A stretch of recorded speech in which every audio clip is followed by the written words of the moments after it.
The Q menu or quick menu is now a standard on most cameras today, and it's great. We all hate navigating the menu tab, especially when in the middle of filming. Just press one button and quickly change an item that doesn't have a dedicated button. Panasonic S5's Q menu provides 12 customizable squares to quickly access with the press of the Q button. I won't walk through every single item available on the Q menu, as there are about 70 more items available for video alone. But I will walk through how I customized my Q menu with video as a focus, and also share how to customize your own Q menus in the S5. Let's jump in.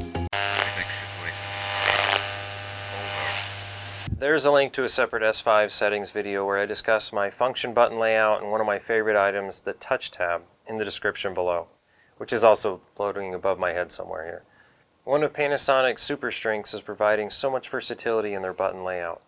Let's start with what buttons are on my S5 or programmed to do to avoid some redundancy in the Q menu.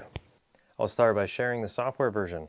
I'll walk through each button one at a time. So the first one is play, is still play. LVF is now monitor. And what that allows me to do is turns off the sensor from taking over the screen. AF on for autofocus on, I left the same. On the top, you have white balance. I left white balance the same. So you can quickly get to what you would like to do. ISO is now the luminance spot meter to quickly check if the brights or darks are within -8 to +6.3 since I'm shooting in vlog. Mainly because I switched the ISO to the rear dial, and if you click on ISO, which I had it on already, you can see it shows how many stops wherever I put this.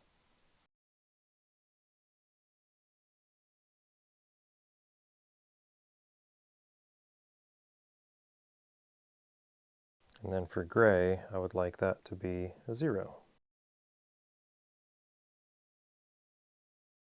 I would use an ND filter to get right on 0 if I wanted, or adjusting lighting. Exposure I changed to lock. And this is nice because now I can't change anything. The system keeps telling me it's locked. Once you start filming or get the camera adjusted for a scene, this is super handy to lock the camera really fast to make sure you don't accidentally bump into something between setting up and pressing record. So now that you see the zebras are on, you can see it's 0 stop in the gray. I'm correctly stopped to the gray card. I selected Zebra 1 and made Zebra 1 at 0 stop, used in vlog to quickly adjust to gray card. I learned this hack from Photo Joseph, who's one of the Lumix trainers. You'll see his link in the description below. The 3 wheels are set to ISO on back, shutter in the middle, and f-stop up front. The S5 setting video leak contains the instructions how I set up these as well. Quickly I'll go over the touch tabs because just like the dedicated buttons, what do I have access to before I select the items to be displayed in the Q menu? There are 4 tabs. The first tab contains camera functions. So you can change your f-stop, shutter speed, and your ISO,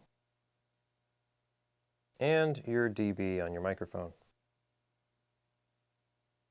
Second tab contains image effects like miniature, retro, etc. So I'll turn it off. I don't want any image effects on. So when you turn it on, you can select through, and there's quite a few in here. And every time you select one, it'll give you some extra options for how much retro you would like to do. We'll turn it off. Third tab contains functions like Touch AE, which adjusts screen's brightness and then focus peaking. So you can see the P on the top here. It's what's turned on here. And this one, it'll adjust the screen. We can turn it off. And finally, the fourth tab contains functions 3 to 7. Has these FN numbers as function 3, function 4, function 5. Connect your Wi-Fi, turn on the histogram, IBIS, luminance spot meter, waveform, and vector scope. And you can move them wherever you want. Turn it off. You can see up in the very top right here, it's going to show, you can see it hiding behind the menu, but it's actually turning on and off our in-body stabilization. And then there's that luminance spot meter, which I was just using. And then your waveform, which is a hugely powerful tool available in Vlog.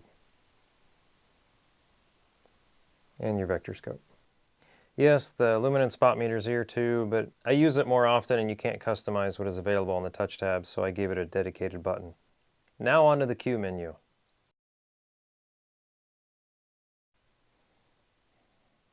There are about 70 more options to put in the Q menu's 12 squares. Here's what I decided on for my workflow. The top line items are related to video, in the order required to select a format. I select MOV for the highest quality, and then 422 10-bit 4K, and then Vlog, because I want the most dynamic range. The next line is related to sound. I can quickly adjust the dB if the mics are going to have any input issues, as well as turn the sound bars on or off, or turn the sound limiter on or off. So it should be set to 12. When I click off, you'll see the bars are gone.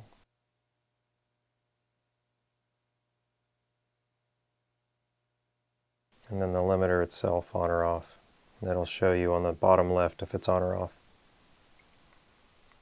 The third line has focus peaking on and off, which we just saw on the touch tab as well, but this time it has the peak adjustment next to it, just in case I'm trying to fine-tune my focus.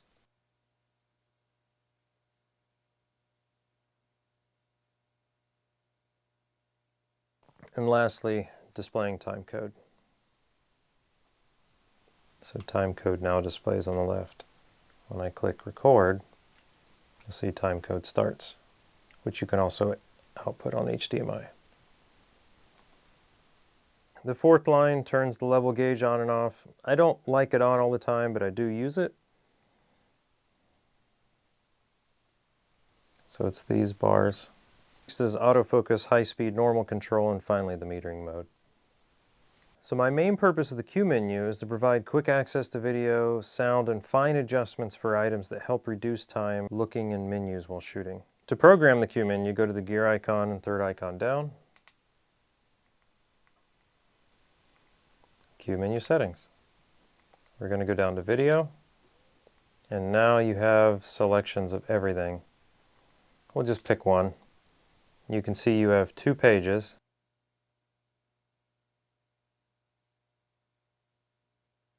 And now you have silent mode.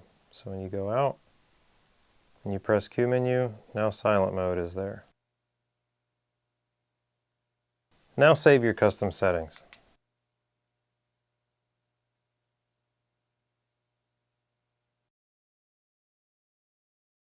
I hope my example in the Q menu is helpful. The goal is to help you understand my reasoning of why I set up the way I did. Then you'll be able to more easily customize your setup to your own reasoning and uses. Like brainstorming ideas, sometimes it's great to hear what other people have to say before you make a decision or figure out your approach. I can't say enough good about this camera, and have some more fun videos coming out.